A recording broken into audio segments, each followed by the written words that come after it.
Hello and welcome to the audio commentary for Carry On England. My name's Robert Ross, I'm the author of the Carry On Companion, and I'm joined by the romantic lead of this film, Mr. Patrick Mower. The romantic lead. I tell you, the problem I have with this film is that Carry On England, and it's set in, obviously, around about 1945, and unfortunately, when people see it, they think I made it in 1945, and they think I'm about 182 years old instead of 110. Melvin Hayes. Yeah. God, I forgot he was in it. I haven't seen this for quite a while. Julian Holloway, I was at RADA with him. Larry Dan, he was famous. It's interesting looking at the billing, because on the poster, your third build, and on the screen, your fourth build. So did you toss with Judy Geeson about that? No, like Louise Burton, Tricia Newby. I'm just looking at these girls, remembering the girls in it, actually. Rob, I'm sorry. Lucky devil, you. Yeah. No, well, I have to talk to my agent about that. Yes, that billing. I didn't notice that. Makeup, Jeffrey Rodway. Hairdresser, Stella Rivers. I remember her. Pat Foster. Dubbing editor. You weren't really known for comedy at the time, were you? You were a bit of a hard man on TV. I was, actually. The reason I did this film was because... normally at the time I was known as the man we love to hate, and I was in tough guy series like Target or Special Branch, I think, at the time. And Gerald Thomas was a personal friend of mine, and I think that his three daughters were somewhat in love with me, and they insisted that I should be in the film. But he did know me for, on the stage I'd done a lot of comedy, and unfortunately, because television is so such a powerful medium, you get known as whatever you are on the screen, and people only want to see you doing that. And thanks to Gerald and Peter Rogers, they knew my work from the theatre comedy, and they didn't take a chance. Now there's Johnny Briggs. Now I tell you what, when did we make this film? 1976. Now here's a coincidence. I'm in Emmerdale at the moment. Johnny Briggs has been in Coronation Street 25 years. So this must have been before he went into Coronation Street. Just before, yeah. Permission to pop down an officer. Corporal, the enemy is poised to strike across the channel. You'd worked with Gerald Thomas's brother, Rafe, on a film called Percy as well. That's right, yes. Betty Box, wasn't it? Yeah. It's all in the family. Nepotism, isn't it? Yeah. There's old Johnny. I think that's all he does, Johnny, isn't it? He's got a little bit of a scene driving Kenneth Connor to the barracks, but that's about it. Peter Butterworth, he's a brilliant... What the devil are you doing down there? This is all Pinewood. We're back in Pinewood Studios, folks, by the way. We're doing this in Pinewood, and this is all Pinewood, the main office block there. And this is probably about 100 yards away from this spot. Yes, down the gate. That's it. All right. Why the bloody fanfare? Johnny's there driving. Watch it, mate. New commanding officer. Blimey. Corporal, Sir? that man, he's wearing lipstick. So for you, it was quite a relief to get a comedy role in a movie, I guess, was it? After. Yeah, it's the thing about comedy on screen is it's actually very difficult. I mean, most actors will tell you this. Comedy is the most difficult art form. Drama is, it's easy, but you can get away with. You can be dramatic, and people don't know if you're being necessarily brilliant or not. But with comedy, if you've got a comedy line and people don't laugh, it's obvious you've delivered it wrong. Yeah. You know what I mean? Yeah. But so often, like Morecambe and Wise or whatever, that you need two people for comedy. You watch this double act here. My name's Bull. David Lodge. You see? I'm Melly. S. Melly. You watch it, it's all to do with the editing, which Gerald Thomas edited as well, didn't he? As well as directing, because he was an editor before he became director. But it's all making sure that you cut at the right time, so therefore your comedy timing is actually dependent on the editor in a film, because you cut back to, this reaction now. But that's why a lot of Morecambe and Wise stuff is done in two shots all the time. They never did singles.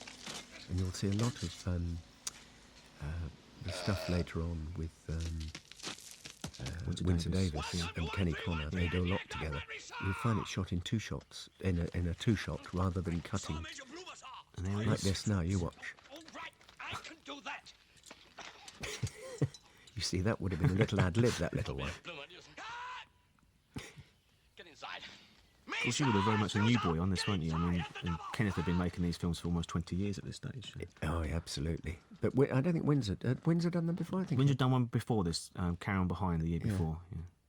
Now, I don't know whether this is right for me to say this, but my memory tells me this scene goes on too long. I think it's this one. Okay. You know, but it's a setting up scene, which is always difficult. You know, setting the... Always a good fast moment, trouser dropping. Yes. Yeah, I know. I was very much a new boy on this. It's I see. but Gerald was such a great giggler. Gerald Thomas, and he would stand. I don't know why it was never heard off camera. He would sit there watching this, and he'd be going. He's directing it, and he'd sort of tell them what to do, and then he'd be standing there going like that, which is. They is not men, sir. See, here's a typical Blazers, are they? two-shot. They can play off each other. Women, sir. You mean female? Oh, yes, sir. What's sir not told, sir? This is one of these new Was Kenneth Connor helpful to you? mixed batteries. Kenny Connor is That's what the brigadier meant when he was said that this battery was an a experiment. brilliant actor. Yes. Yes. Everybody was, really. Look, And here you go. yeah. There's me. And the other thing, I remember this. It was 74, and I had really long hair.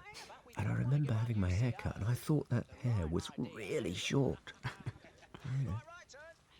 Trying to work out how old I was. Do you want to give it away? I think you were 35. Oh, was I? Yeah. I look about 18. Mind you, I'm supposed to be. You wear very well, Patrick. You do. Of course, Judy's sister had been in a couple of Carry On films as well, Sally. Yes. She was in another film I did. I can't remember what. I think she was in that Betty Box film, wasn't she? Was she in Percy? Yeah, she might have been. Yeah. Was I think she was in the second Oh, one. no, she was in Percy's Cry Progress. the Banshee. Okay. Was she? I can't remember. I know I worked with her in something. Oh, I like this. Why it is necessary for you all to be squashed Ready, up like willing, and sardines able. in a tin. It's just our way Good of subtle keeping stuff, warm, isn't it? sir. On the hottest day of the year. We've known it hotter than this, sir. That's probably. What do you think of this is? A love parade? Parade. Very Is witty, that sir. Jonathan Watt? Speak when you're spoken to. I did that as well sometimes. Adjust your dress. Were you aware of the Carry On tradition and when you made this film? Oh, definitely, Yeah. yes. I mean, although before this film, I think that there was quite a gap before they made this after the last Carry On, wasn't there? Just over a year, I think. Yeah. And I think it's right to say that they hadn't been as popular as they were. And it's always a danger doing a film like this that hasn't been as, when it's sort of tailing off a bit. But I think that this film is one of those that might stand up a bit better than some of the other carry-ons that you might think were funnier, but in retrospect they're not. I think some of this dialogue is actually wittier than not as broad, if you know what I mean, than a lot of the carry-ons. It's strange you say that because it was one of my ones I wasn't very keen on this Carry On because there's no Sid James, there's no Kenneth Williams, there's no Charles Hawtrey. Yeah. But watching it again, preparing for this DVD, it is a very good movie and it works really well. And there's Jack Douglas. Yeah, absolutely. The old ones are the best. When in doubt, twitch. It's me word. It's me word. Little Windsor looking at her eyes up. Nerve, sir. Trying to twitch your ticket, eh? Well, it won't work, Bombardier. You're in the army for the duration. Twitch your way So I out guess of there. really you were the new Jim Dale, weren't you? You were coming in as this Well, good-looking chap. I suppose, really, if one's honest, I didn't know. But, I mean, they probably offered my part to Jim Dale, didn't they, you know? I think Jim had gone to America by that stage. And Yeah. See, look at my hair's quite long, isn't it? And I thought that Yeah, was really yeah. short. I think... I think this was one of the first scene, because normally in a film you don't necessarily shoot the first scenes first, but I think we did do this relatively early in the film, and it was shot in 5 weeks, like they all are. you're going there at the back, aren't you? I You're know, corpsing a bit. yeah. Look sharp about it, sharp. it is difficult sometimes, you know, with these boys. Oh, Tiger. You're wonderful. When are you going to savage me? If only you was a man, I would sort you out. They actually offered Joan Sims's part to Penelope Keith. Oh, really? Originally, yeah. Oh, I didn't know that. Yeah. What's wrong with your big toe? Sprained it, sir, didn't But weren't some big rock group were going to invest a lot of money in this film, weren't they? That's right, yeah. Who was Pink it? Floyd. Pink Floyd. Oh, it was Pink Led Floyd. Zeppelin. Was it Pink Floyd? Pink Floyd, yeah. I wonder whether... And they didn't in the end, did they? Well, Rank were a bit unhappy, as you said, the Carry-Ons weren't doing great business at this time. And Rank were happy to put up half the money, which is about £130,000. Yeah. And Gerald went on the old trying to get some money from other people, and Pink Floyd were going to put the rest of it up. But I wonder whether you said about Joan Sims and Penelope Keith, I wonder whether, you know, because I mean, I've done a bit of investing myself in a few things, but you like to know who's in a film, and certain names are bankable and certain aren't. Now, I wonder whether, because in fact, poor old Sid had died before this, hadn't That's he? right, yeah. Just, I think. Just a week before, yeah. And I would imagine that they obviously asked Barbara Windsor to be this character. Diane I would have Langton, thought, yeah. you know. And I don't know, but I would have assumed along the line they must have said, and she must have turned it down, or, you know, for some whatever reason. She might have thought she was too old by now, but she probably wanted to play Judy's part. Maybe, yeah. But no, whatever, you know. Yeah. But so the investors would have thought, well, you know, maybe they wanted Penelope Keith, and maybe she didn't do it, or maybe they wanted Joan. You know, you don't know which way they go, do you? That means I can have it back tomorrow then. There was quite a lot of new talent on this film. I mean, Yeah, so a lot of, yeah. Well, I mean, Windsor Davies got a very big role, hasn't he he? has, yeah. Of course, he was in Half Hot Mum at the time, wasn't he, on TV? So he was Yeah. well known for playing a Yeah. sergeant major on television. You are a shower. Yeah, there's a cheat. You see the way I'm standing back there? Yeah. Normally in a line, you know, I should be over there, but, you know, this just pointing that out to anyone in the audience that might be watching that. That's a little... There was a few people out there watching it. Yeah. Yeah, no, but I mean, that's that, you know what I mean? That's and this line is not straight. No. So that they can all be seen. Now, this again was shot just at the back of Pinewood Studios, just out the other side of the restaurant. So it was rather nice that we had all this encampment just down from the restaurant and the bar. Yeah. So it was a very happy little 5 weeks we spent together. Quite touching, this, isn't it? Yeah, it's poignant, isn't it? Ah. And that's a heck of a schedule, isn't it? 5 weeks to make a feature film. It is, but they were, you know, Peter and Gerald had worked on the script. That's why it's something that we in Emmerdale we do, you know, because we shoot 10 episodes in 10 days. And it's a faster schedule than this, but they don't like you to change scripts too much. And in this, I don't think I changed any lines.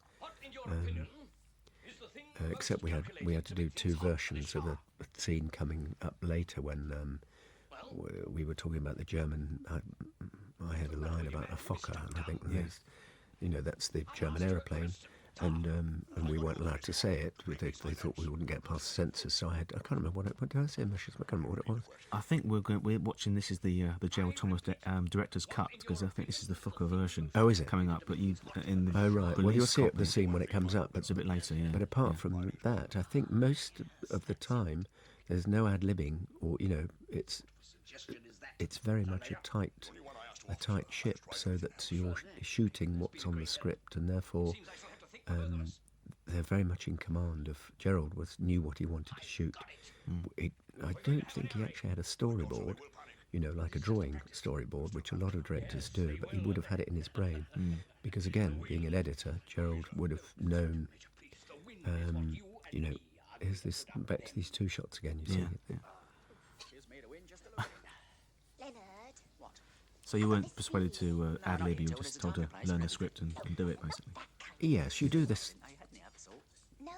these sort of scenes yourself, you know, the acting of it, the way you deliver the lines, mainly. Squash him into the ground. Not worried about him. More worried about this. What are you supposed to do with it? Eat or rub it in? You can bounce it off the ceiling for all I care. Right, Sergeant Major. They should just about be starting on their pudding. Looking at some of the old correspondence for this film, there was a problem with equity over lunch breaks. Someone accused the company of giving them shorter lunch breaks or something. But Did they? yeah, apparently, yeah. There was a long sort of correspondence between Peter Rogers and the equity union. Isn't it, God, isn't it pathetic? I'm sorry, I haven't got a lot of time for all that nonsense. You know, I'm a great believer in shoot it while the sun's out and then have a break later.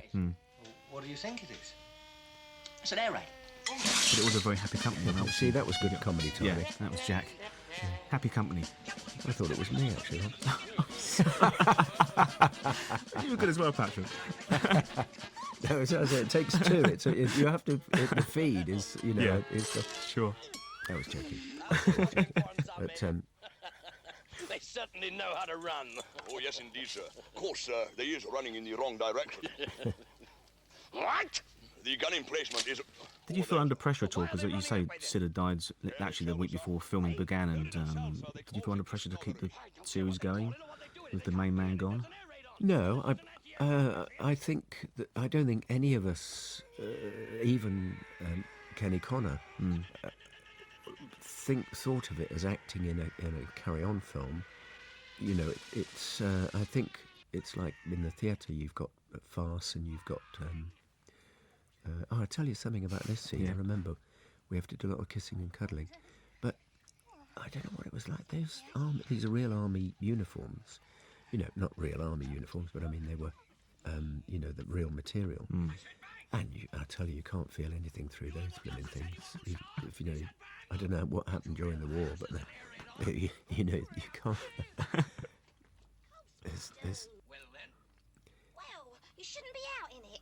Come in here with us, sir. There's plenty of room. Yes, Was do this join done us, on Tiger. stage or was this outside somewhere? Coming in there. No, this is actually not on stage. No, we never. This is all outside. This was in a bunker. Yeah. There is no air raid. But you said there was. It's a mock air raid. Oh! Mock. I mock it. The And you young made a lady mockery there of it. with Jack That's nice. Diane Langton. Langton. You know what? Did she start in the West End in a musical? I'm trying to remember. Lots what of it was. sort of Stephen Sondheim stuff quite yeah. recently, yeah. I think she was in Follies, wasn't she, at one stage? Yeah, she had a terrific singing voice. And you're right, she was billed as the new Barbara Windsor for this film. But I think, like Barbara, she didn't really have very big boobs. I don't know. They're quite big. Oh, they are. I can't remember. Oh, of course. Is this the version where they show them? They don't show hers actually, but you see her looking a little bit more scantily clad than she is now. But yeah. Yeah, but I think like Barbara, a lot of push-up bras. Going Oh, on. okay. I think I'm not speaking first-hand knowledge here, but Serving of king and country. all it is. Oh, this was my idea to do this humming. You all thought to be You said. can hardly hear it, could you? Oh no, you can hear it on the These sound men, they never. Oh, they probably do. Rotten Devils.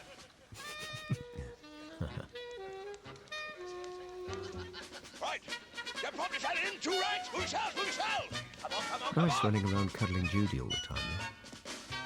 Did you work you said you did a film with her, was that before this or after No, this one? Sally, I've done a film with. Oh, Sally. Oh, Yeah, Judy.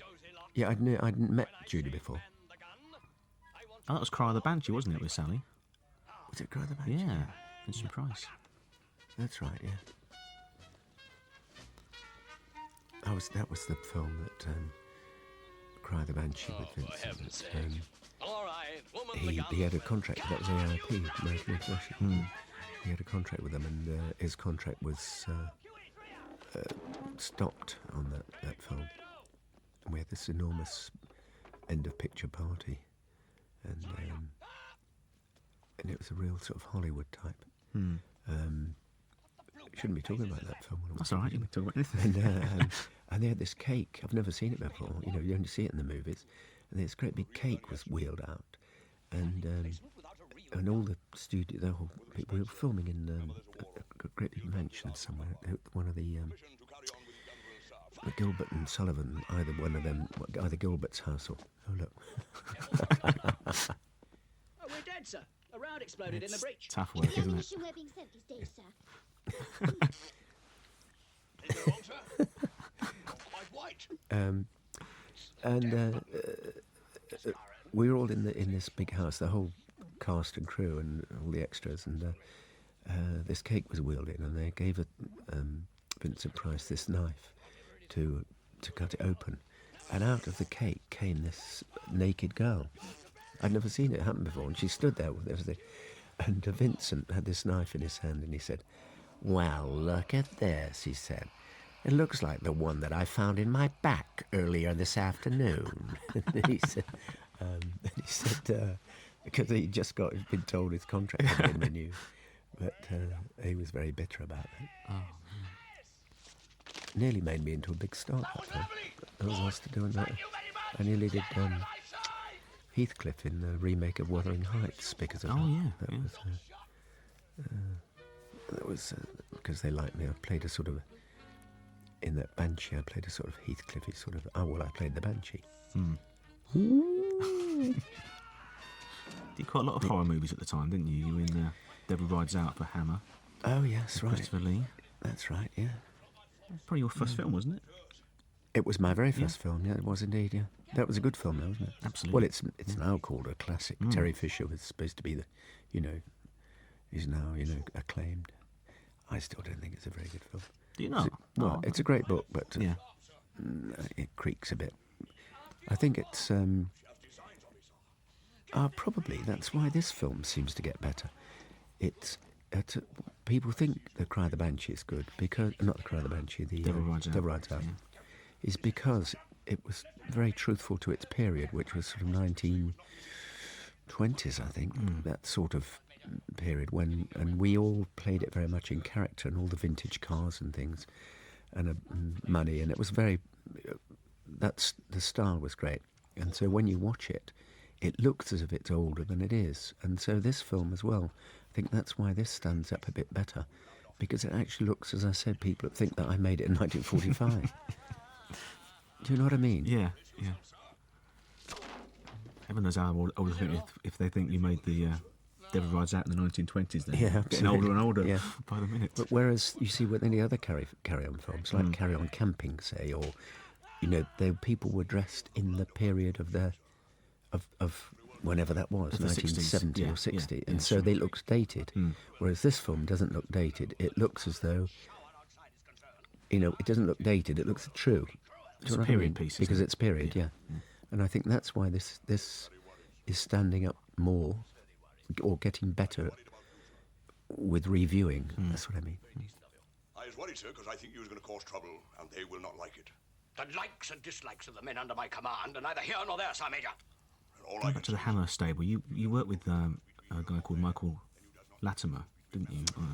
He's my best friend. Yeah, he was in a movie called Slave Girls for Hammer. I ran a theatre with him in the West End for a year. Yes, indeed, yeah. Slave Girls. You haven't got a copy of that? I have. Oh, yes. could you let me have one? Absolutely. I've got this on tape now. Look at that in the back. Let us go forward together. Bit of set dressing there for the period. Yeah. There we go. Look, my hair's getting longer. Look, isn't It it? is quite long for the army, that, isn't it? God, yeah. That's Linda Hooks, former Miss Great Britain. Nurse, I need assistance. Oh. There's little Melvin. He was lovely. He was my mate on that film. Julian, I was at RADA with him. Me nose, me throat. Oh, and me knees, me feet. Oh. Yes, well, I'll be the judge of that. Drop 'em. It was Junior's last carry-on film. He'd made many over the previous 10 years to this. Yes, 2 aspirins, please. Of course, you probably don't remember Stanley Holloway, but you know Stanley Oh, yeah, Holloway. absolutely, yeah. He's just recently been touring around playing the Doolittle part, I think, in My Fair Lady, which of course was his dad's... Julian, has he? Yeah, his dad's big part. Yeah, sure. It's Larry Dan. What did he say to you? Yeah. He said, drop your trousers. He had a look, and he gave me 2 aspirins. And what sort of a doctor's he then? Here we are, all pretending we've got different complaints. And Did Gerald give you any motivation at all in your part, or just... Motivation. Be funny. Is that it? Yeah, no, he was very helpful in, I was talking about we didn't. None of us behaved as though we were in a carry-on film, but you obviously know there's a style of acting, but you've got to be honest in whatever you do, whether it's broad comedy or you know, or a drama. If you're playing a murderer, or you know, and comedy only works if the audience believe it.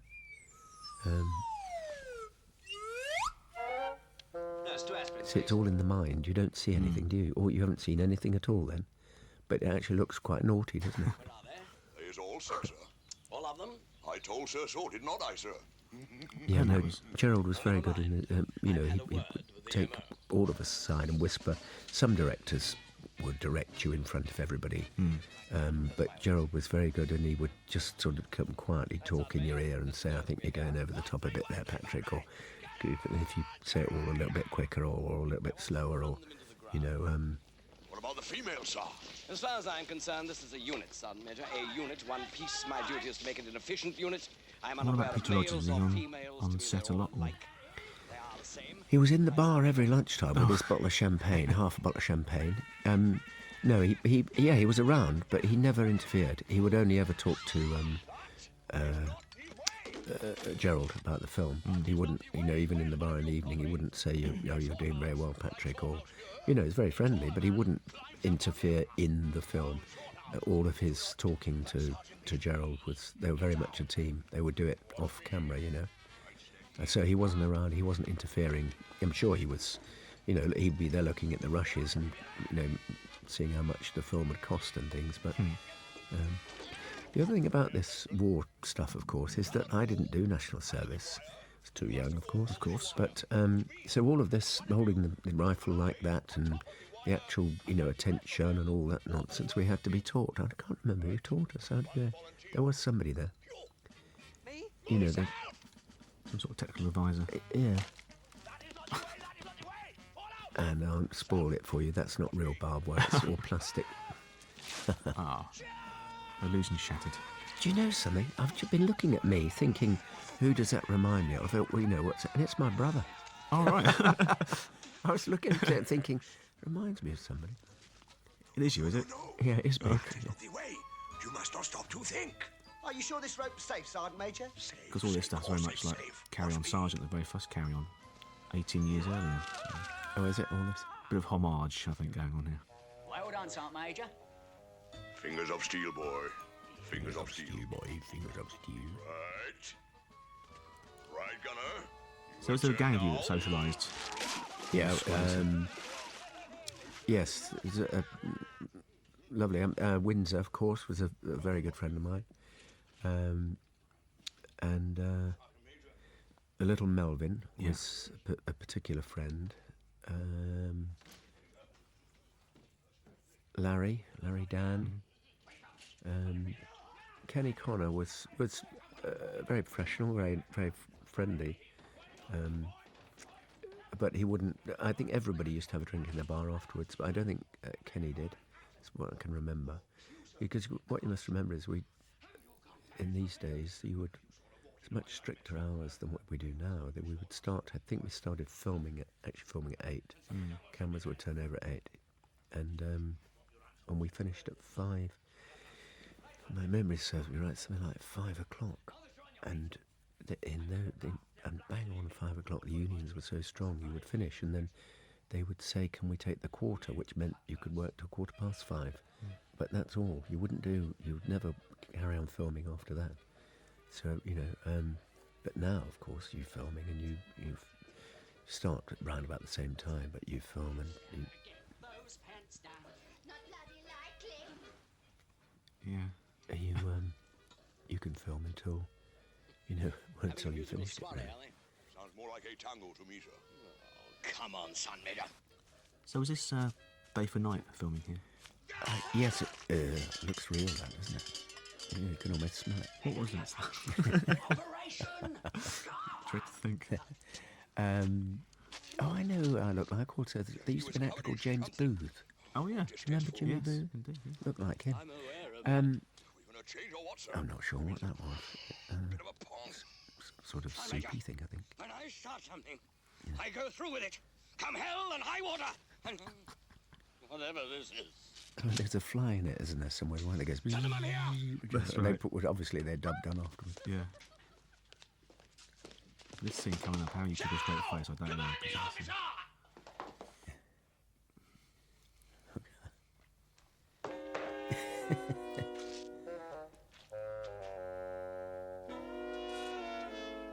Nice music, isn't it? Sort of. Again, a new guy, Max Harris, composed that. Your nostrils. Composed the theme to Porridge as well. Oh, did he? They're twitching. Boy, it's like suddenly there's a funny sort of smell coming to the outside. Why do you think that is, Sergeant? Well, it's like suddenly... Oh, someone's come in who's covered all over with shit. Oh, something nasty, sir.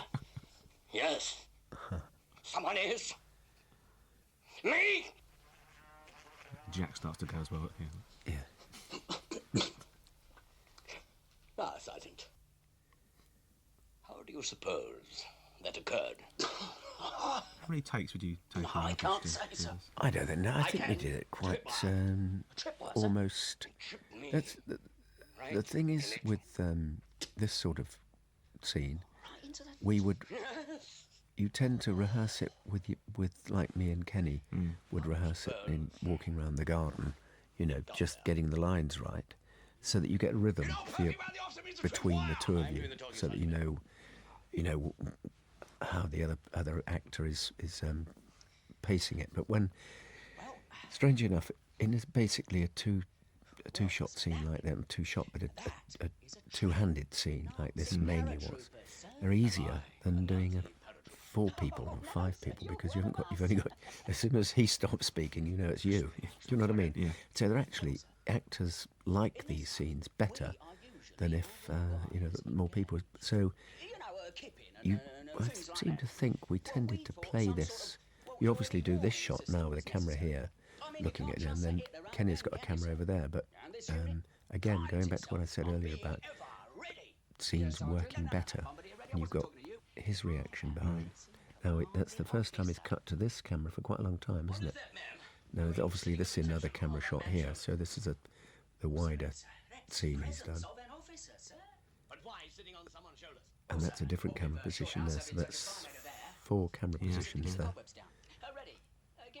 This is back to old Kenny's shot.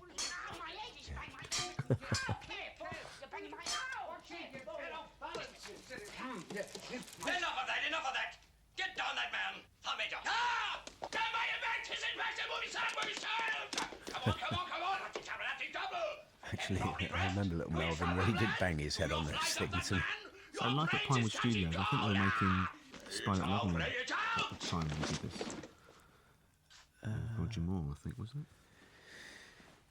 was it? No, they were making. Rex Harrison was there doing. Never mind that, son, Big period thing. Look at that awful bra. That's supposed to be sexy. Isn't it? Captured from one of them, Did other film crews mingle with you at lunchtimes, or? Yes. Who's that sneezing up in the loft? Oh, that was him, sir. It couldn't have been. This is quite funny. Yeah, well, he was talking, and then he There's sneezed. a bit shorter in this scene. I didn't see him. No, sir. Well, I would never knowingly sneeze in the presence of an officer, sir. So he sort of he threw his sneeze up into the loft, didn't you, Reddy? Yes, Sergeant. Are you a ventriloquist? Oh, no, sir. Church of England. Do you pursue the ventriloquial art? In an This amateurish film sort of way, started yes, life as sir. a half-hour Do it again. TV show, actually. Did it? I didn't know that. Did a series called Carry On Laughing the year before. All right, yeah. It was going to be one of those, but it was too expensive for a TV half-hour, so they made it into a feature. And did they have anybody in mind for it? I mean, like, No, it didn't get that Windsor far. No. Yeah. I think there was probably a feeling they wanted to do It's funny because it seems to be a bit more verbal. You know, it could be a TV sort of situation comedy, couldn't it? You know what I mean? Some of it. Well, I say Windsor Davies was a very big star in the art moment at the time, so I think there was probably a sort of film time of that. Yeah. There's new writers as well, Jack Seddon and David Purcell. That's right, They've yeah. done a movie, Karen, before. Used to write the Miss Marple, Margaret Rutherford films in the 60s. That was their big thing. I know what he wants. What does he want? He wants us to polish the floor, Sarge. I can't remember what happens next. Oh, I know what... Oh, yes, I know, yes. Oh, he's in it again. The gag works once, he'd do it again, basically. You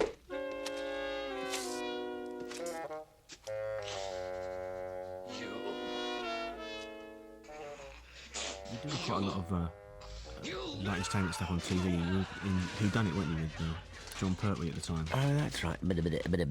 Jump to it. Yeah. Yes, it was. That was quite a good series, Who Done It, wasn't it? I used to love it, actually, Yeah. when I was a kid. You always won, I seem to remember. Yeah, he called me some nickname. Not Blue Dog. Blue Dog? What are they called when you... Bloodhound. They called me Bloodhound. But I was actually approached, not too long ago, probably 10 years ago. It seems a long time ago. No, maybe less than that. About...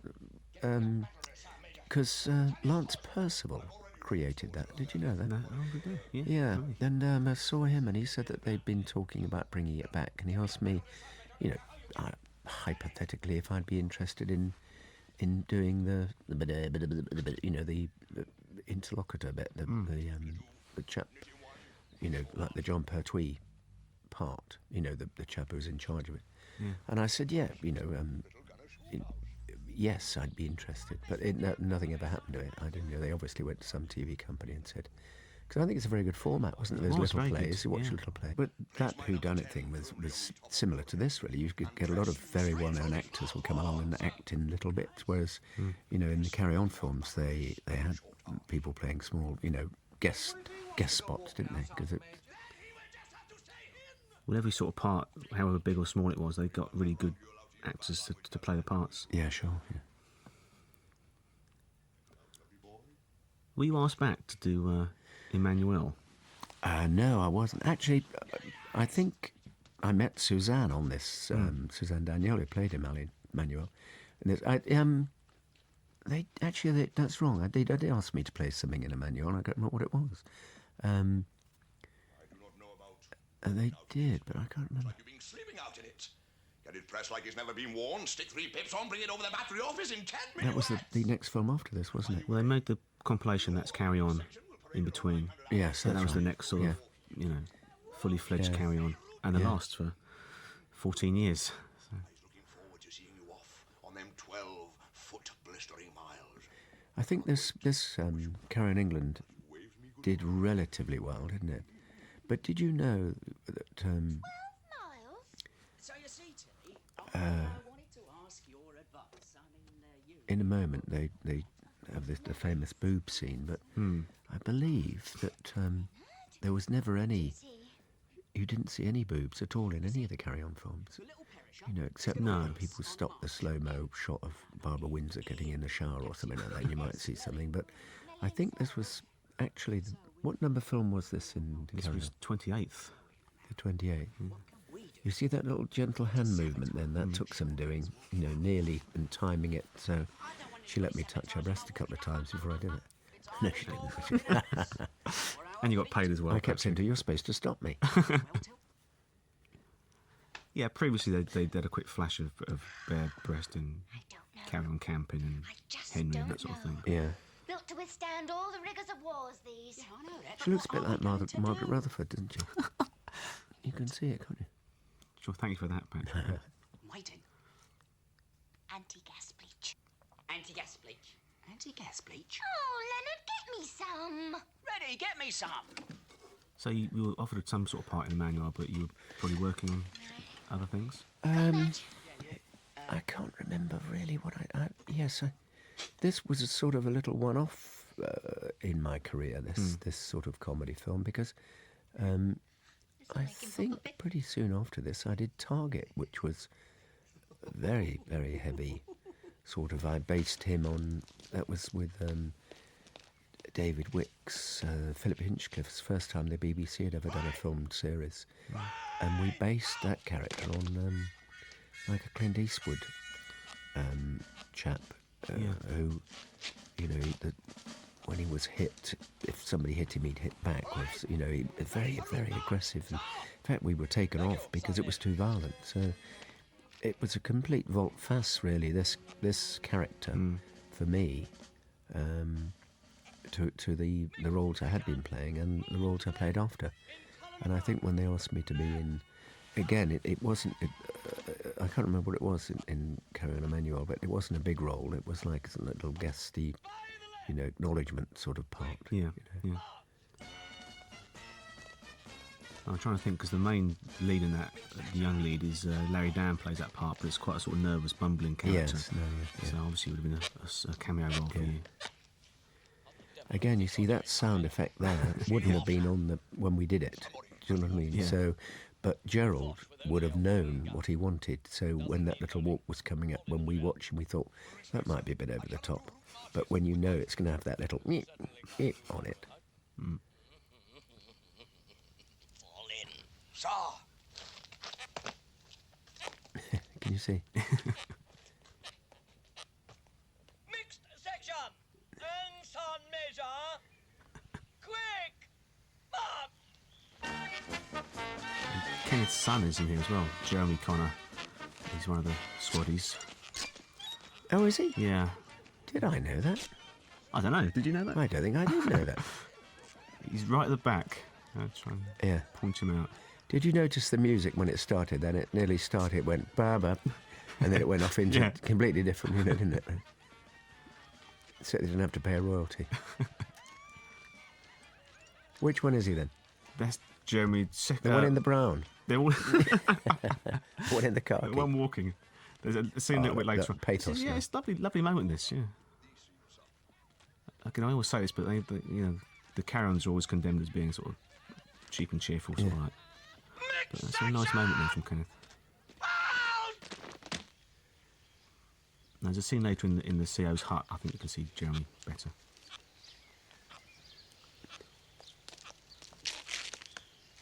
And that's your other films, your earlier films, and the horrors that I love so much. Incense for the Damned is one of my favourites. Well, Incense for the Damned was originally started life as a Simon Raven novel called Doctors Wear Scarlet.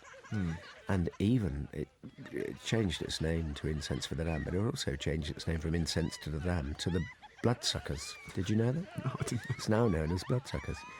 But that we made it shot it in Cyprus instead of Greece. It was supposed to be Greece, with lovely Imogen Hassel. But he was a villain, the director of that. What's his name? Tony Hartford Davis. Yeah. Is it Tony? Robert Hartford Davis. Robert Hartford Davis. He went on to make a film in America called, I think it was called The Black Gun, and it was shot with the whole black cast and the whole black unit. Everybody on the film was black. That was his gimmick. And he called himself Lord Hartford Davis. He used to drive about in a Rolls Royce. Spoke like that all the time, you know. He still had a bit like me in this. And but I was sitting doing another film in some studio in a makeup room, and there used to be a magazine called Cinema X, which printed because the only time you ever were allowed to show a naked breast, was in one of these foreign, you know, a French or a Swedish art film, you know, and they would print all these pictures of these girls, and so you'd have these magazines around, and you pretend you're looking at an arty little book, reading about them, you know, something, and I was looking at this magazine in a makeup thing at Elstree we were, and there's a picture of, and it said, a picture of Françoise Pascal, and it said showing a breast, and they had this chap lying on top of her with black hair, and it said Patrick Mower and Françoise Pascal in Incense for the Damned. And I looked at that and I thought, what on earth is this? And I turned the page over, and there was another very beautiful girl showing another breast with a knife being held up in front of her, and it said Millie Giminimino, threatened by Patrick Mower in Incense for the Damned. And I thought, I haven't made this film. And I started reading these bit of thing, and I realised it was this film I'd made called doctors wear scarlet. So I actually phoned up Robert Hartford Davis and I said, what is this? Why have you changed the title? I said, why has it got incense for damned? And who are these girls? And he said, yeah, Pat. He said, I took the film over to America. I said, couldn't sell it. He said, and they said, I had the film under my arm, took it to the States, and they said to me, where's the tits? And I said, what? He said, where's the tits? There ain't no tits in the film. And I said, what? And he said, so we went back to Twickenham Studios and we shot a 5-day orgy. It was marvellous. And then when you see the film, I'm sort of all drugged up, or I'm supposed to be dying. It was a vampire film. And I'm sitting there, and this girl, Imogen Hassel, goes off and leaves me in this cave, dying. And then you see a hand come towards the camera from this girl, who's a sort of naked girl, and the pill, it goes with 2 pills in, passes the camera. And then it comes back with 1 pill. And then you cut to my face, and the screen explodes into myriad pieces, and then you see this guy having a wonderful time with all these girls, and it cuts back to me, and it looks as if it's my hair and my back humping and jumping about with these girls, and it's not me at all. I wouldn't mind it, but whoever it was having a wonderful time. But that then changes its name to... I haven't seen that version of it, by the way. It then changed its name to, I was told, The Bloodsuckers, it was called. Peter Cushing was in it, wasn't he? He was actually quite good. Patrick McNee, Peter Cushing, Teddy Woodward. Yeah, it was quite a good cast. It was actually a very good script originally, but it was mutilated and, added on. And I think they ran out of money. I think it was narrated at the end. There was something in there. And then my name was my name Simon? I think it was. And then Simon realised that life, after all, wasn't as serious, and it was all like that, wrapping up the story at the end, like they used to do on Woman's Hour, or Are You Sitting Comfortably, Robert Hartford Davis has also directed The Smashing Bird I Used to Know. Oh, God, I've forgotten about that one. That's another film I've never seen. That with Dennis Waterman was in there. Yeah, that's right. Yeah, Madeline Hind. And that was the young star he discovered. It looks like Bruce Forsyth. So that's all plastic now? No, this is real barbed wire. Oh, it's real barbed wire now? No, it's not really.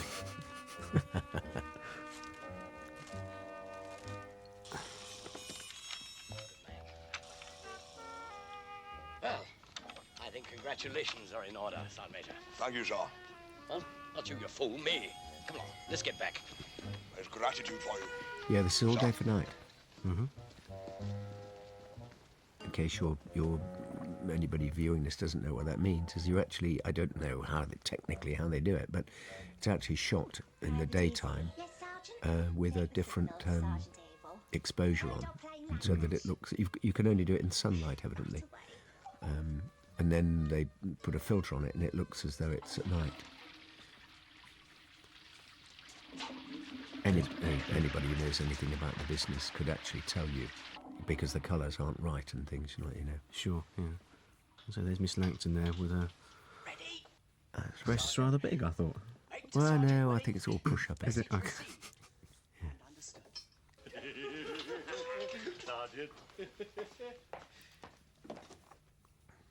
Alice, I don't think I can hold this pose much longer. I'll get cramp. Really? Oh, Leonard, What about the Judy Geeson thing? Because there was a requirement from Gerald Thomas about a nude scene, wasn't there? Which is coming up. Yeah, there was a bit of trouble over it, actually, because she when she'd already, if I may say, I was going to say exposed herself. She already took her jumper off, and she wasn't wearing a bra, let's say, in a film she did with Rod Steiger called something like 2 for the Road or something like that. 3 Inch 2 Won't Go. What was it called? 3 Inch 2 Won't Go? Oh, was it? I think so. It might have been that. But it was Rod Steiger anyway, and she took her jumper off, and of course a lot of, and very pretty she looked too, very nice breasts. But when she was asked to do this film, she knew that there was going to be this scene where all the girls come out as a gag, which you'll see soon. I think it's coming up. Yeah. he says all skirts only will be worn, or trousers only will be worn, and they interpret that as saying that that's all that's got to be worn. And so it was in her, I think it was in her contract that she would do this scene, you know, and because she'd done it in this other film, Gerald obviously thought, well, there won't be a problem, and she obviously agreed to do it. And then on the day of the shooting, Gerald called me aside because I was, you know, a friend of Judy's anyway, and said, I've got a bit of a problem with Judy, Patrick. And I said, what's that? And he said that she said she's not going to do this topless scene this afternoon.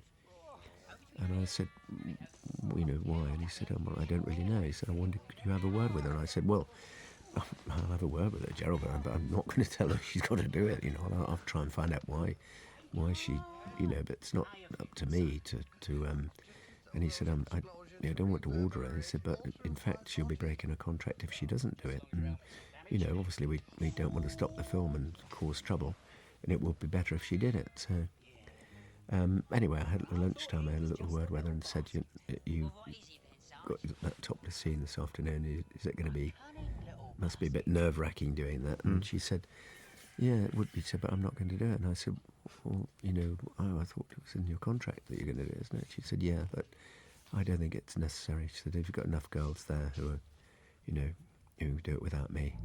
And anyway, cut long story short, she actually didn't do it, and I don't really think it was necessary in the end when you see it, you know. In fact, in the version that went out, none of them did it. There wasn't no because of the PG, whatever it's called, there were no topless girls. Is this the version that's got the topless girls? This is the uncut version, yeah. Oh, right. Yeah. Well, I don't think you actually miss the fact that you don't realise that Judy's not there, unless you're a particularly Judy Geeson fan, you know, and you think, oh, I want to see those again, you know, which I suppose there must be some people. I'm sure. And maybe that's one of the reasons why Gerald cast her in the first place, because, you know, nowadays, I mean, girls are brought up, you know, young actresses, it's part and parcel of the thing, isn't it, that if you're doing a love scene, you take your shirt off. Yeah. And, you know, not much fuss is made of it. Whereas but this, you know, how 25 years ago is it, that if a girl did show her boobs, then she was, not everybody would do it, let's say. And so I think, You see, there we go. oh, well, I don't remember this scene, actually, you see.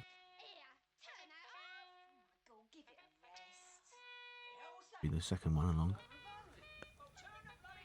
So this is not the version that you remember going out then. This is a No, uncut version. I've never seen that scene where the girl sat up there. So I don't know what they would have shown in the. Maybe you see what they could do is if they had a close up of Joan in bed, they could have done that in the uncut version or in the cut version, rather. Yeah. This is the moment about skirts be worn or trousers be worn. Oh, right. Rise and shine, you may break your mother's ass, but you will not break mine.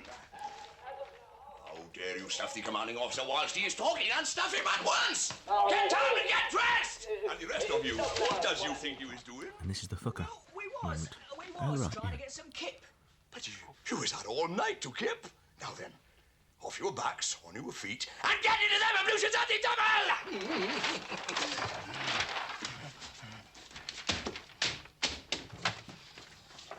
This was Prince Stan Boardman, wasn't it? What's all this about then, Sergeant Major? Aircraft recognition. These is your new pin-ups. I bet none of you can tell the difference between a couple of high-ankles and a pair of Bristols. Oh no, it's not. This is the other version. But I can recognise a fucker when I see one. Good boy. That is why you is a sergeant. Yeah, that fucker. Yeah. Now that was cut in the other version, wasn't it? Because I said I can recognise A pair of Bristols. a pair of Bristols. That was the gag. Yeah. Yeah. Will the not cut be version. worn. Yeah. And hopefully, elsewhere on this DVD, you'll be able to find that missing bit. Oh, I see. You get all different bits you want. I think so. So can you take the girls' clothes on and off whenever you want? I'll go back to the other version. Private Easy, did you hear what he just said? Well, of course we Is that did. That's what we're Jeannie all talking Collins there about. next to No, Diane Langston? Bombardier Yes. Murray. Now, I wouldn't know whether this underwear's period. Is it correct period? You might I know. doubt it very much. Yeah. Joan looks rather nice, doesn't she? So he did.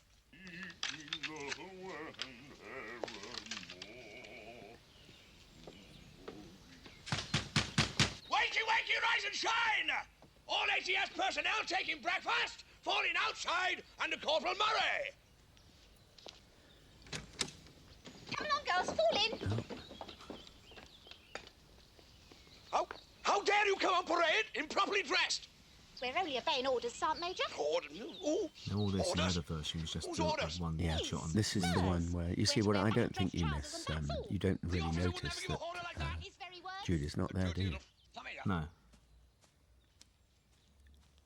Or maybe everyone's waiting for her to come out the door, but she doesn't. They were to come on parade wearing trousers, and that is all. I did not. Oh, yes, you did, sir. Oh, no, I didn't. Oh, yes, At the time, I suppose the Confessions films with Robin Asquith were very big, weren't they? And Yeah. lots of bare flesh in those. Well, it's like the story I told about that film with, you know, Robert Harper Davis. You know, they expected it to be, you know. But again, you see, they would have shot this with clothes on, which is the one that went out originally. Well, that's the only shot that actually went out when it was a cut version, was that final shot when they covered themselves up. Oh, right. So you had a quick flash, as it were. Yeah. But not all the blatant stuff earlier.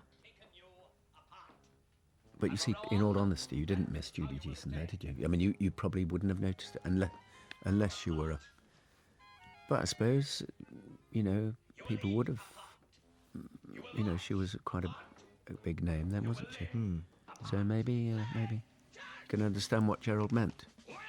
You know, because it would have been important for him. Yeah. And his backers. Also, word of mouth, you know. Or maybe Led Zeppelin, who was it? Pink Floyd. Pink Floyd. Maybe they heard that she wasn't going to do it. Maybe she said, no, I'm not going to do it. And then they said, oh, take my money out then, because I wanted to see them. They were willing to put up, what was it, £150,000 to £75,000 a breast.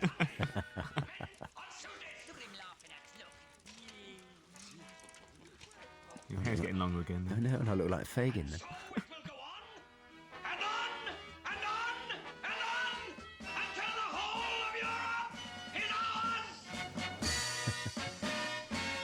Did you notice that little historical... Little Hitler moment. Yeah.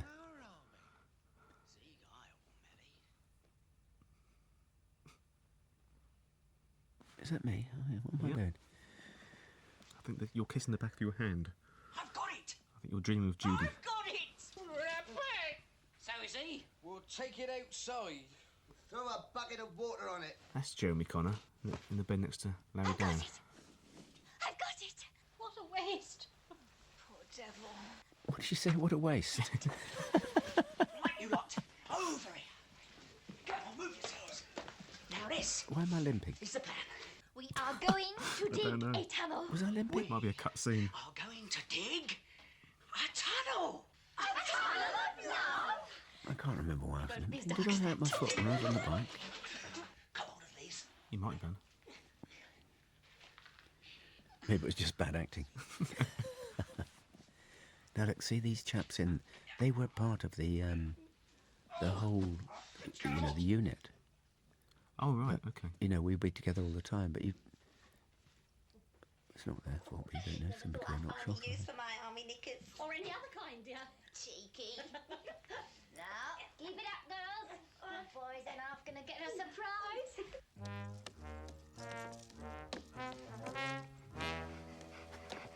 Again, someone bathing night. It's good. That was a great day, and it's not though. I've got one of those, but its ears aren't big enough. What is it?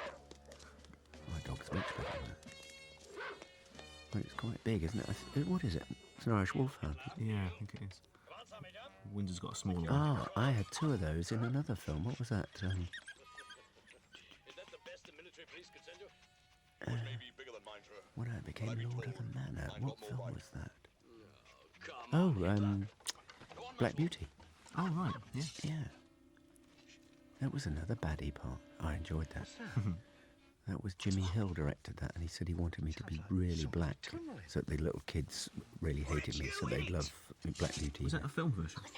Yeah, we shot it in Ireland, yeah. Okay. With a ride with the Ardmore Hunt. Digging. That was you.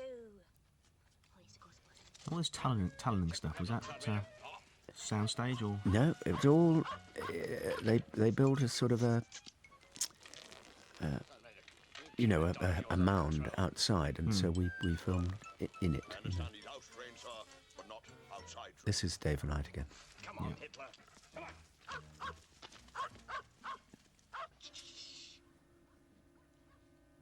Listen. They're patrolling. Not a word. Pass it back. Shh. Pass it back. Here's Hitler. I'll tell you something, I think that, unless it's just me, but the girls look quite old, don't they? How old are they supposed to be? Quite young, I think. Yeah. Probably But- 20s. You look at Judy and that. Well, Judy, she'd have been about 30, I think, by that stage. But they look about 30, don't they? You know, Diane Langton and Judy and... I mean, Joan Sims would have been, what, 55? Please hold them still. How can I get anything in? Yeah, Quite she strange. looks younger, doesn't she? Yeah, Judy? some of the lesser parts are Yeah. younger. Oh, there you are. There we go. Right, let's see if I limp. There must be some bit of the plot that we've missed. Oh, I got my shirt open. Have I got a medallion on? You have, Hey, look, I've lifted my left foot up. Maybe I really hurt it. Can't remember. I am, look. You are limping, yeah. Well, no, you're tiptoeing now. aren't you? Tilly, darling. Guess who's here? It's called getting your leg over. I'm a tourist. I'm over. Your Tilly's cold.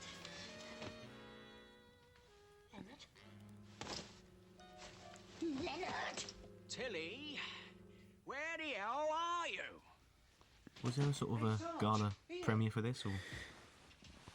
I don't think there was. I seem to remember that I was a sort of very busy actor at this time. Well, I always have been, luckily, but round about this period, I was. I've got a feeling it was. It might. I tell you what I might have done. I might have gone to. I went to South Africa doing a film called One Away. Elkie Summer. Elkie Summer, Bradford Dillman, Dean Stockwell, American movie, which has never been released over here, and directed by a big chap who used to smoke cigars, Stuart. Can't remember his name. So I don't know if there were. I didn't go to it premiere. I've got a feeling there must have been something, but once I think that's what I did straight after this. Excuse me, I think they were waiting for me to go there. Because, you see, on this, there was a very, very tight schedule of no, as I said, it was 5 weeks, and you finished on the 5 weeks. There was no, on movies, you know, generally you have a finished date, and then you could go over 3 weeks sometimes for, you know, longer. But on this, it was very tight. I'm going to sit here quietly, and they will come to us. You'd also made a movie with Kirk Douglas, hadn't you? Catch Me a Spy. I did indeed, yeah. That was another strange film, that, because we had a French girl. Oh, what was her name? I marry her, and she was Trevor Howard was in it as well. She was his daughter, and but she couldn't really speak English, and she learned to learn sort of parrot fashion. Oh, okay. And it was a comedy, and you know, and I said earlier that comedy on screen especially is very difficult to do. Well, it's not, it is very difficult, but it's, let's say it's not easy. And especially if you don't know Coming what... down my tunnel, or am I going up yours? As a result, See, that was quite rude, wasn't it? Said with innocence, so you can take it whichever way you want. Of course. But I can't remember her name, this girl. And, you know, we get married and everything, and then Kirk Douglas plants some spy things in my bag or something like that. But Kirk Douglas is not renowned for comedy, and in fact, like a lot of those big Hollywood stars, which he was a very big star, they have their own persona, and that's what they play. Yeah. You know, they don't, you know, like this, at the time of this film, I was very much a tough guy, TV tough guy. And Gerald gave me the chance to do this, but an American actor American film star wouldn't have done this. Kirk Douglas wouldn't have changed his whole persona to play a character like this. And so when I was doing this film with Catch Me a Spy, there was him playing Kirk Douglas, or the Kirk Douglas we know and love, and unfortunately can't remember the actress's name, who was a big name in France, very big name, very pretty girl, who played my wife, saying her lines parrot fashion, and so the comedy was missing. Yeah. And I'm not talking about this. I'm talking about light comedy, witty comedy, because it was written by the two who did Like a Little Lads, Clement and Lefrene, and directed by Dick Clements, and so it was a very good script, but it actually didn't work because of those.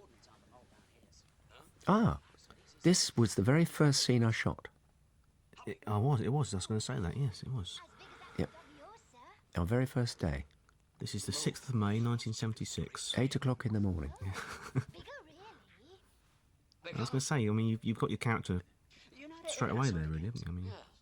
Yeah, let's see what if... It's a good scene, this.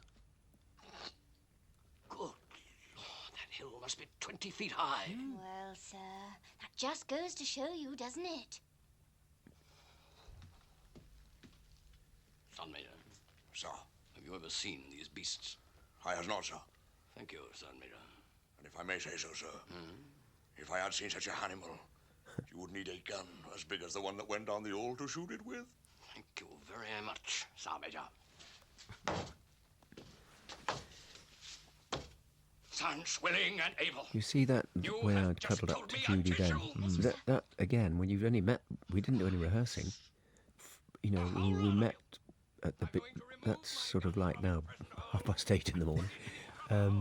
You have to know what your character's going to do and your relationship, immediately.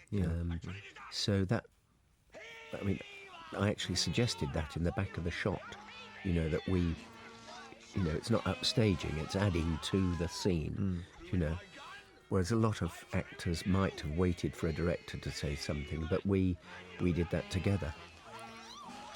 If you went to Gerald Thomas with an idea like that, he wouldn't sort of poo-poo it, he'd let you absolutely, go for it. Yeah. I'm working now on Emmerdale. See that again? You see, we did that. Yeah. You see that's a bit of business that we did. Yeah. And this, look. And say working on Emmerdale now, you don't get that luxury of spontaneity. Well, I'm speaking personally. I'm. Look, I never smoke. Who you are? Can you see where I hold it? Well, it actually looks if I do smoke. I'd forgotten what a big part I had in this film, quite honestly. I didn't think... You're the romantic lead. It's a big part, isn't it? It is. But I've always been let's say, creative actor. No, he's a funny man. Peter Jones. They're both really funny. Butterworth. Do you know what? Both of them have got the quality that lovely Eric Morecambe used to have. Of when you talk to them, even if they're serious, you don't know if they're going to say something, but they just say, "Oh, my dog's dead," and you think, "God, what's the punchline?" You really do. Both of them have got the exact the same, and they had that together. Yeah. Lovely. And it's a shame they didn't have bigger parts, but you look at their eyes, both of them. Can you see they? Well, the Brigadier part, Peter Jones's part, was actually written for Kenneth Williams. Oh, was it? He couldn't do it. Yeah. I've stopped them, performing. Don't follow, boy. Oh. Did you get to know Peter Butterworth How can I put it, sir? very well? Yes, yeah, I did actually. Lovely guy. He was, he's such a good actor, as well. Terrific actor. Well, again, you find with most of these comedy actors, they are really good actors. I can't emphasise how difficult it is, comedy acting. Not talking about tripping over and falling flat on your face, but that sort of, you watch the subtleties in their performance. The two of them, that little look he gives, look. They're both reacting in different ways, but they know that's part of their reason to be there. Put up a bit of a bloomer there, Melly. You see? Did you see the bit of string pulling the bloomers? You know, there was no wind that day, obviously, and so they, of course, they took them up and they looked like a piece of old rag. I remember them, the props guys, getting a bit of wire on it and pulling it across so that you could actually look. Oh, look, here we go. Get those stickers down. No. No! Not you! You Bombardier! Get him down! I'm terribly sorry, sir. Some sort of innocent mistake. Pulling down knickers is rarely innocent and never a mistake. What? Bit of Noel Card there, eh? No, not Noel Card, it'd be Oscar Wilde. Oscar Wilde, yeah. That's rather good. Well, what's next on the agenda? Things seem to be flagging somewhat round here. I thought a spot of gun drill, sir. All right, let's shoot off. Had a very career, but do you still get fan mail for this particular movie? Yes, occasionally. I was just thinking then, actually, that I've got a little 4-year-old son, Maxim, who's the most wonderful boy in the world, but I was just thinking that he could probably enjoy watching this because I take him to the theatre and things like that, but he probably would enjoy this, a lot of this. But the reason I say that is because the kind of that was a good bit of comedy, and that's good comedy as well. You know. And that's a good comedic position, isn't it? Do you know what I mean? It's funny, isn't it? You know, without doing anything, it's funny. But he. Got yourself in a bit of a hole there, Melly. Oh. Permission to carry on, sir. The people I have had letters from, or people who have stopped me, tend to be very young people. Well, I say very young, sort of about 12 and all that, who say that, weren't you in the Carry On? Which you wouldn't think that they... I think their parents obviously have got the film out on video or something and shown it to them. They're on TV a lot as well, aren't they? So. Now, see, that's acting. That was made of Balsa wood, that thing. But I couldn't bear it, darling, if you strained something before we'd even... You know. I do not know. Teach you. Oh. Oh, let's put old Larry down in the background there. Let's see, he's blinking away. Never used that. See, they probably did close-ups of him blinking, but they obviously... There was a scene earlier on. Just a throwaway scene, yeah. Yeah, but they obviously haven't thought it was necessary to... This is the other thing about film. You've got no control over your performance because they would have shot reactions of me doing all this, probably reactions of Larry doing all this. See, this is supposed to be big boobs, but in fact she hasn't got big boobs. This would have been the Barbara Windsor part, you see. Yeah. But you've got no control over what they show. I remember that film I did with Kirk Douglas. I had some big scenes with him, but he actually bought into the production company, and when you see the scenes I do with him, it's all a wide establishing shot, the two of us, then a great big close-up of him over my shoulder onto him mid-shot, big close-up of him for my line, over my shoulder for his line, close-up of him for his line, maybe a wide shot for my line, so that in the end the scene is all about him, nothing to do with me, and they can do that on film. Like I was saying about Larry Dan, actually had quite a big part, but you haven't seen it, have you? No. I'm going to sneeze. Will you excuse me? I'll try not to make it too loud. I apologise to your listeners.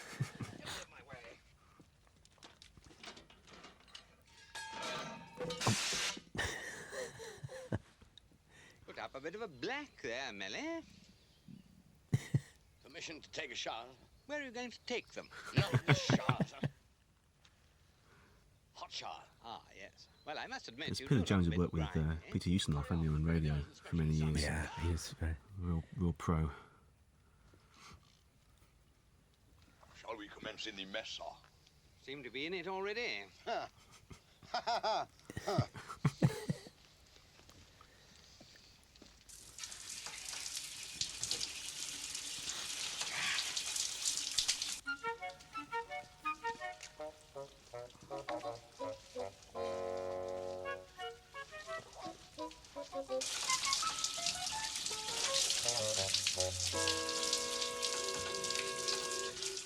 my little boy would like this, except I'd have to explain to him how it worked.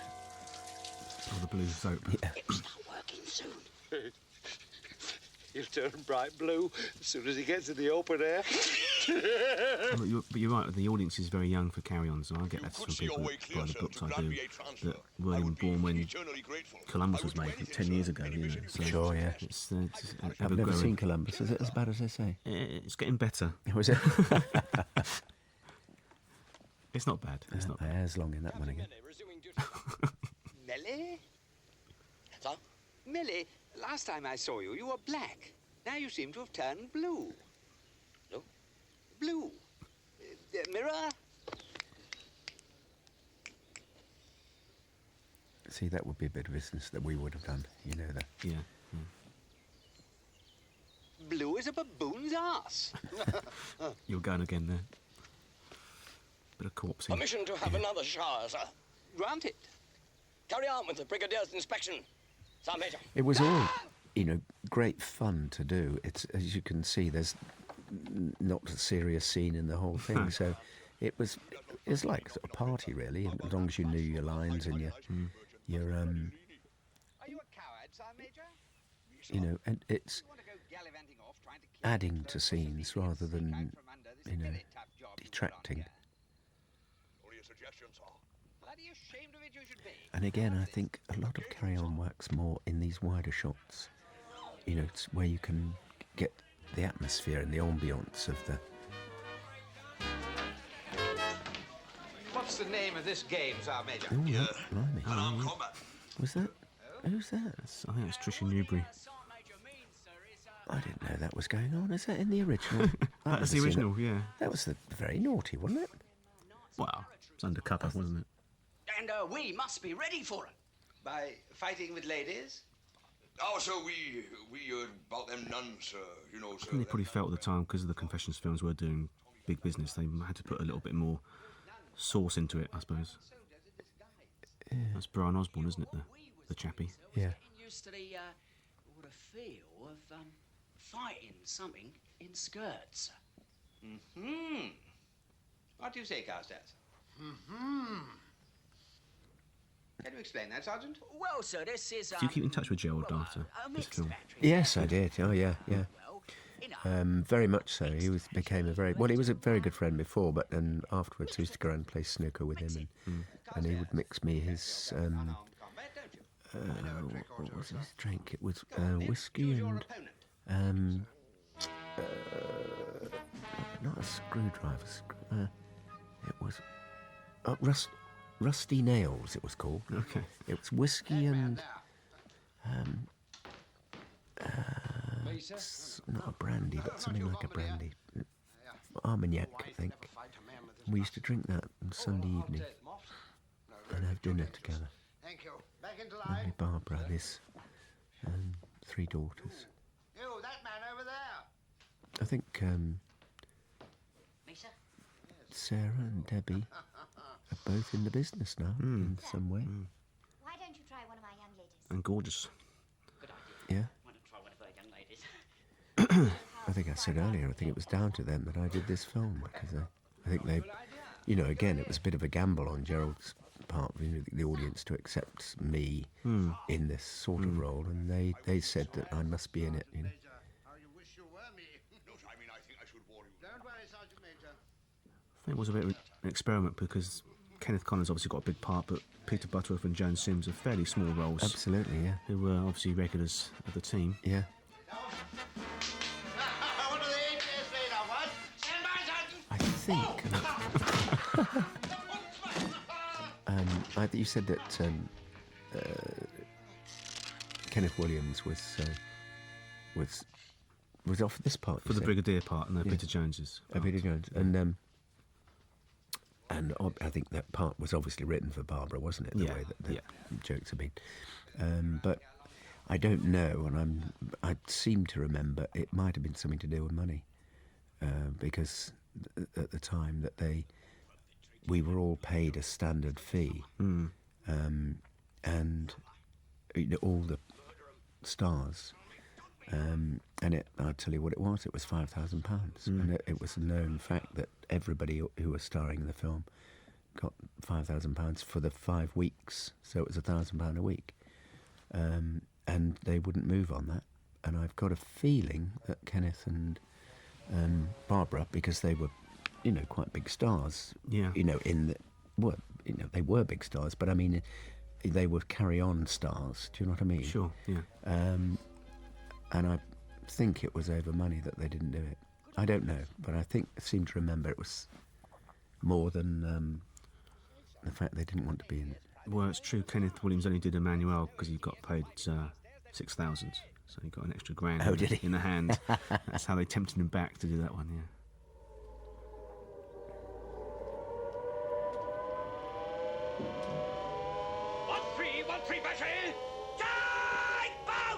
Action stations, Carstairs. Action stations. Satire here with the military bigwigs running away and leaving the squaddies to do the job. Come on. 6 for everyone you shoot down. 2 bob if it is a German. Come on. Move yourself. Come on.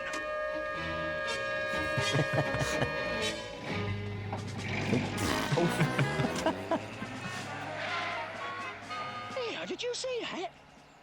Leonard, you cannot expect a brigadier to expose himself.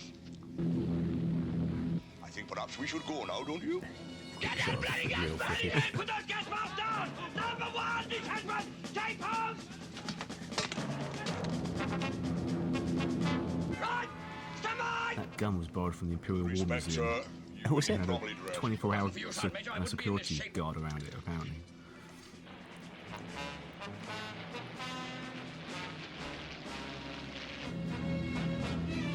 I reckon they're focus. Have you got it up? No, was that added on? I think that was the line they used in the original version, just the Fockers line, but they throw away the actual game. Yeah. Don't shoot at them! Shoot at them! It's a great scene, this. I think it's a really good scene. 2203529! You suddenly become a very convincing hero now, Patrick, don't you? I think, anyway. Was war, isn't it? Short house! Get that fella to breach! Oh, for heaven's sake! Move, get out!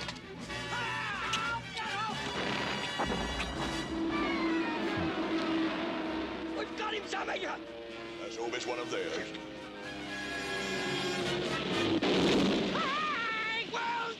So someone that's worked with Flora Robson and Donald Wolfett and Christopher Lee and great people, are you proud of being a carry-on person as well? I am actually, yes. I think it's a bit like pantomime.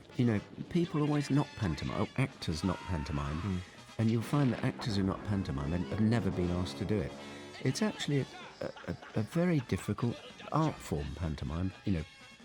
Especially playing a villain like King Rat. What King Rat is and Captain Hook are two of the best parts for any actor, where you have to make little kids frightened, and you can step out of the character, you talk to the audience and step back in again and keep the story going.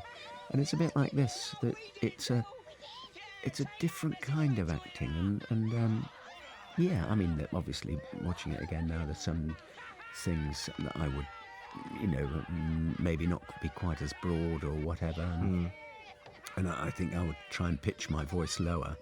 But when you act a Cockney, Cockneys always talk high up there. That's in EastEnders, they all talk like that. Coronation Street, they all talk like that, because it's down there, isn't it? And northern people talk like that. And when you play a villain, you talk with a flat voice like that. And when you're playing a Cockney, it's all up there, aren't they, if you think about it. But no, but I think of its kind. I think it's it's not one of the best carry-on films, but I think if you watch it for an hour and a half, it's you don't think, what a load of old pup. There's some in it. There's something in it, isn't there? Absolutely. Of this genre. I'm reversing my opinion on this one. I didn't really rate this one as a great carry-on, but I'm thinking it's a damn fine film, actually.